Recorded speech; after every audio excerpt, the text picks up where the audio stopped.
Greetings YouTube, welcome back to the Metronet channel. I am Marcus, bringing you another video for Cardfight Vanguard V Premium. As promised, in this video, of course, as you know by the title as well as the logo, we have a very special guest today with me, all the way from Team Crushing the Meta, as well as the Netherlands. We have DBoy.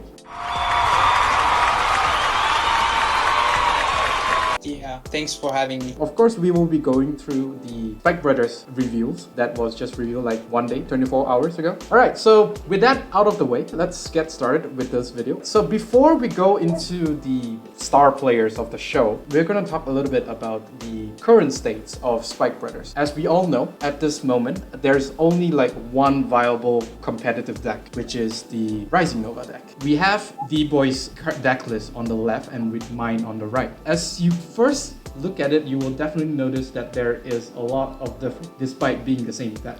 The first thing that you will notice is there's 3 Juggies in my deck list, which will kind of tells you that I am playing a much more aggressive build. On the turn 2, that is me riding either Rona or Dudley Daisy to call out the Lucifer, and then call out Dexter to call 2 Juggernaut Maximum. Whereas if you see on DBoy's side, you don't see the Juggernaut. What this may tells you is that he does play a little bit laid back, so he's not really as aggressive as my deck could be. DBoy, why don't you tell us a little bit on what are the thought process that you have that you would want to play a little bit laid back? And on top of that, I think you did mention this to me, is that you play this deck depending on whatever format that you're in. If the format has a lot of Force Clan, you will then take out the Breed Spurt to add in Assaulting Barbarians. If the format has a lot of XL, then you will play Breed Spurt. Well, one of the very important things that you see from the decks that you have in front of you is that one of them is Japanese cards and one of them is English cards. People that play in Asia play actually a little bit different than people that play in Europe. There is differences between the play styles, which also makes the deck choices that we make a little bit different.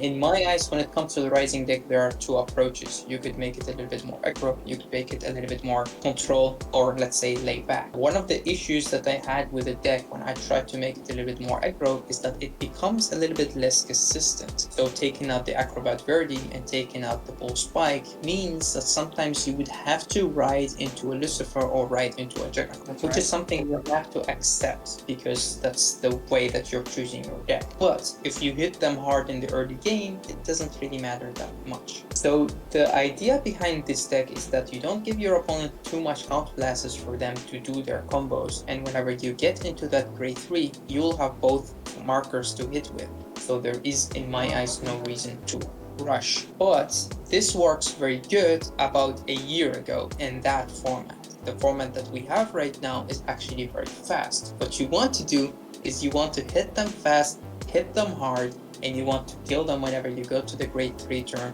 or one more turn, which you have more markers if you write something different, and you have 4 or 3 markers to move around. That's when you kill them, and that's it. You don't wait, you don't get laid back. That's when we go into the next, which you see that I actually went back from playing Dudleys to playing the original list who played the General Siegfried or the Spiking Sniper, because this deck actually is so explosive, especially with the new promo, that you could have, let's say 4 or 5 attacks very fast and could just kill your opponent right there. So your first ride, a grade 3, that's it. That's it. It's done. Sometimes they survive one more turn, then you have even more markers, and it's done. So I think I'm going a little bit back to your side on being more aggro than more control because of the way that the format is right now. Yeah, so it's going to be a little bit hard to actually control the metas right now, because even with one combo blast, they are able to come back from whatever pressure that you're in. And also do keep in mind the key difference between DBoy's this deck versus mine deck is that he is running 8 draws as opposed to me running 8 crits. So of course there's a difference. For him is he wants to kind of like survive until when he is able to ride Rising Nova, so that you don't really lose a lot of hand size to like guarding, just so in case your opponent tries to rush you. So there is also one key difference to note about. the thing that I find myself having is that most of the time when you do get to drive check a crit, they will be guarding that attack. So they guard your Vanguard and they guard the attack that has the extra crit. But you could actually always gamble on having that force 2 mark, because you have that force 2 marker because of Acrobat Verdi, because Acrobat Verdi could get you the Rising if you don't have it yet. You always have that force 2 marker, and then your opponent goes from 2 damage to 4 damage, to that's it. And when they know that you play Trod, they sometimes take your Vanguard attack if you don't move the markers when they're sitting on 5 damage. And those 4 crits, if you get one of them, that's enough to just get rid of. So playstyle of the deck is actually different from the other deck. Also, yours don't really want to play Tross because there are some combo pieces you want to have in your deck. Like sometimes you don't want to get all of the Lucifers out. You don't want to get the Juggernauts out. Well, in this deck, you only play 2 Juggies. There is no way to put the Juggernaut back to your deck. So sometimes you just draw into the Juggernaut and it doesn't really matter. Your current iteration of the deck kind of feels like back in the days when Garnburst Linebacker was actually introduced before the nerf. Bushi, you butchered this card. It's still okay. I really never used that skill. Just it being able to attack from the back row and instead from the back row is more than enough, because this is the card that chills behind the Vanguard for me, and then you just have that extra attack. You move the markers into it with a skill of Bull Spike and still attacks for a high number, which is 20 or 30. If you're attacking to a grade 2, they still need the shield value, so it's really good. Alright, so we're gonna introduce the star players of the new support. First off, we have Dudley Daisy. Auto. When this unit is placed on rearguard circle, buy the ability of a card with Dudley in its card name. Soul Blast 1. Search a deck for up to 1 grade 3 with Dudley in its card name. Call it to an open rearguard circle and shuffle your deck. At the end of that turn, put that called unit and this unit on the bottom of your deck in any order.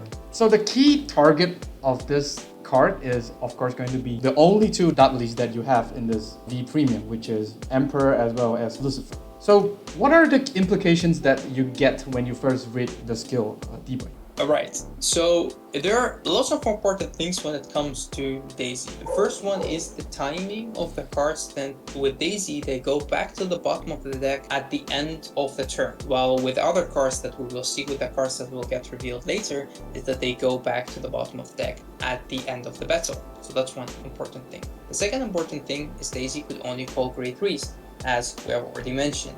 So you could not extend your combos with Daisy to just call something else like the grade 2 support from last set, which is Dudley Daisy.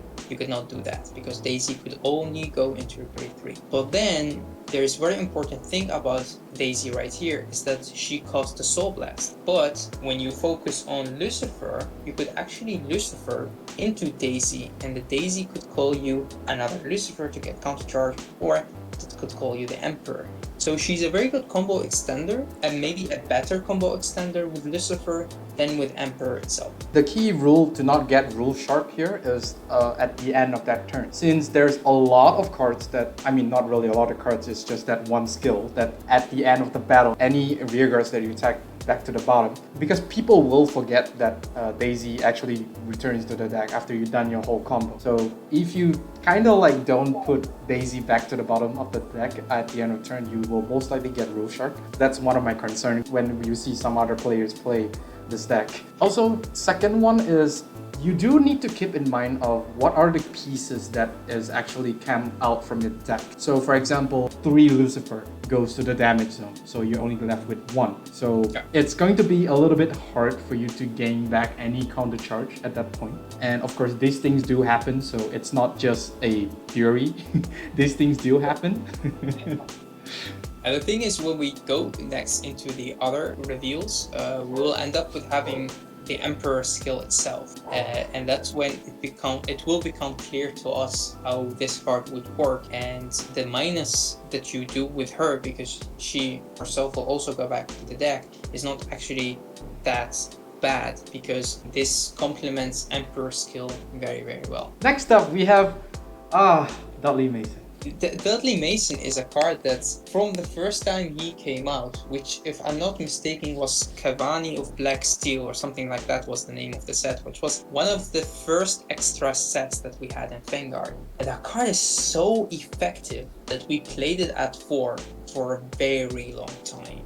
it was a good right target, it was a good rear guard, it was a good everything. It was a 9k, it has the hit pressure, it had a beautiful art on it, and yeah, it's a really good card. And now it came back with the hit pressure ability on it, and that's something that I really love, because they had to keep that in. Surprisingly, they didn't keep the UFO in the art. Where did that guy go? I think he threw him. First skill, Auto, Rearguard Circle. When this unit attack hits, if you have a Vanguard with Dudley in its card name, cost, counterblast 1, put this unit on the bottom of your deck. Choose up to 1 card with Dudley in the card name from your hand and call it to the Rearguard Circle. Second skill, Auto, when this unit is put into your deck from Rearguard Circle during your turn, choose one of your units and move all force markers from your circle to the circle that this unit is on. So, the first time I actually read this card is where I saw that, wait, this unit needs to attack hit in order to go to the bottom of the deck. And in order to trigger the second skill, he needs to go to the bottom of the deck. So I'm like, why is this so inconsistent? Because you need to attack hit. So if your opponent guard this attack, it means this card is dead. But once we get to Emperor himself, then everything starts to click. Well, the first thing that I thought about is that the on-hit ability. The on-hit ability is actually really good and way better than people think it is. Why? Because when you play Spike Brothers, and especially if you focus on a deck that doesn't get both markers, or even with a deck that gets both markers, the first attack is the attack that usually your opponent would take, because they want to get the damage triggers, so it would be easier for them to guard the other attacks. But with the Dudley deck, your first attack is actually Mason. Why? Because there is a way to put him back to the deck, as you already said, without even it having to hit. So you could put the markers beneath Mason, attack with Mason, it would return to the deck, and then move the markers right away. Second ability. If it hits, then you get 1 or even 2 extra attacks, but most of you will get only 1 extra attack because you already have an attacking rearguard column. If you use Mason as the second attacker, then there is a way to get his first ability off of hitting and calling something different. Next, cue the music.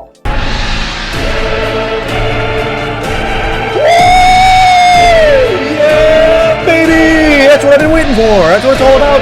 Woo! Demonic Lord Dudley Emperor. Oh, Emperor boy will come back. It's been a very long time. We have waited a long for this, and finally he's here. And the thing about Emperor, he said, yo, Rising, you know we have seen you in Premium. We see you in V Premium. We see you in every deck that we play. You know what? You will not be in my deck. I will be the star of my deck and you will not take my place. That's what he's saying right here. He's giving a big, I will not do it in the video, but you know what I mean. And he's saying, yo, Rising, you sit this one out because I am the MVP of it. Well, he is currently holding up his hand to Rising Nova, just that we didn't see it. Yep, he said, yo, boy, you wait there because I have the ball right here. Auto, when this unit attacks from the Vanguard circle or is rode upon, cost, counterblast 1. Search a deck for up to 1 grade 2 or greater card with Dudley in its card name. Call it to an open Rearguard circle and shuffle your deck. Choose one of your Vanguard and it gets 10k until the end of turn. Second skill, Auto, Vanguard circle or Rearguard circle. When your Rearguard attacks, if you have a Vanguard with Dudley in its card name, that Rearguards get 5k power until the end of that turn. And at the end of that battle, put that Rearguard on the bottom of your deck. After reading the second skill, Dudley Mason suddenly clicks, now does it? Dudley Geronimo skill. It's the stride from Dudleys. It gets power, it goes to the bottom of the deck. So for the main target that you will want to target with the first skill, which is counterblast 1 to search a grade 2 and above, and since it only targets Dudleys, meaning that you will have 4 choices. Of course, the 2 grade 2s being Dudley Mason as well as Dudley Daisy. You can also go for Dudley Lucifer. And there, the 4th one is of course being himself. He himself is a Dudley and it's a grade 3. So what are the implications or what are the deadly combo that we can actually have in this deck? now that we know the Emperor skill? Most important thing about Dudley's skill is that the second ability is Vanguard and Rare. I think most people who read this card knew right away this will stack. So what you could do right here is, as long as you have 2, 3, 4 Emperors, you could actually hit for very, very, very high numbers. So what you do right here is you also need counterblasts, because you will find yourself needing 2 counterblasts to extend your combo, because the first counterblast is with Emperor while attacking, and the second counterblast is when you call the attack extender, which is Davy, because Davy is the card that will extend your combo right away without having to hit or not hit. So you need 2 counterblasts. But let's say you ride an Emperor on an Emperor, then you still have to counterblast 1 for calling something right away. And that's when you could call something like Lucifer, because Lucifer will be just free. You call him, you soul blast, and you countercharge back, and you still have your 2 counterblasts. So that's the good thing about Emperor. The first ability, it giving the 10k to the Vanguard, sure, I mean the 10k is really random. I was actually expecting the 10k power to give to the rearguard instead of the Vanguard, but I don't understand. First of all, you already have Bat and Dragger in the V Premium already, and you had to make Emperor a break ride. Also, the other thing that I have, when I was playtesting, I did never find myself riding an Emperor on an Emperor, because you would rather call it as a Rearguard because it gives more power. Why would you ride an Emperor on an Emperor? So there is really no reason for that skill. You do find yourself riding a Lucifer first, then an Emperor, but you never ride an Emperor on an Emperor. And that first ability needs a counterblast. So why would you? You could not go into a Davy and Davy could call something else, because then you are wasting all of your counterblasts. So it being having that skill that you could ride on top of it, no reason for that. If he would take the second ability with him as well, then that would have been better, because then you could ride in Lucifer on top of the Emperor, and then the skill of it giving power will go with the Lucifer as well. But that's not the case. So I think Bushiroad did a small mistake on that, riding in on the top of him. I don't think that's necessary, but the main focus was on the second ability, because the second ability gives, so it's being a Rearguard and a Vanguard is good. And the first ability is the counterblast. The first counterblast for Davy, and then you need Davy for the second counterblast. So it's a counterblast 2 for 2 extra attacks. And it's better than Lucifer because you call from deck, while with Lucifer you need Davy in your hand to extend your combo, or now we also have Daisy or Davy to extend the combo. What we also have is, when we go into the deck, there's something that's very important before we go to the questions and go on with this. You see the 3 cards that we have got, because we talked about all the 3 cards that are revealed, and you have seen my reaction when I saw Emperor. There is no way to use these cards with Rising. Would you like to explain that? Because I don't know, some people are still a little bit confused. I've seen some people on Facebook that are trying to play test and they think they could put Emperor with Rising, but explain it, because now we have the text right here. Why couldn't we ever use the skill of Emperor with Rising? First of all, Rising, yes, if you ride Rising on top of Dudley Emperor, yes, you still could use the first skill. But the moment if you want to attack, of course this is taking into account that you actually copied Emperor skill with Rising Nova. The key difference here is that Rising Nova does not copy the name, which means Rising Nova is still Exceptional Expertise Rising Nova. There's no Dudley in the name, means that the second skill of Dudley Emperor will never activate. So it is not really a optimal idea to run Rising Nova with Dudley Emperor, because you're just basically wasting space. So this is the Meta Nerd from the future speaking. I would actually wanted to end the video right here, because it's right now hitting the 18.5-minute mark. I actually have a lot more stuff coming up, and I think it's going to be too long for only one video. So I decided to split the whole recording session between me and DBoy into 3 parts. So this will conclude the first part, and of course do expect this second part and the third part to come up really soon. So thank you all for supporting the video, and stay tuned for the second part. I'll see you all on the field.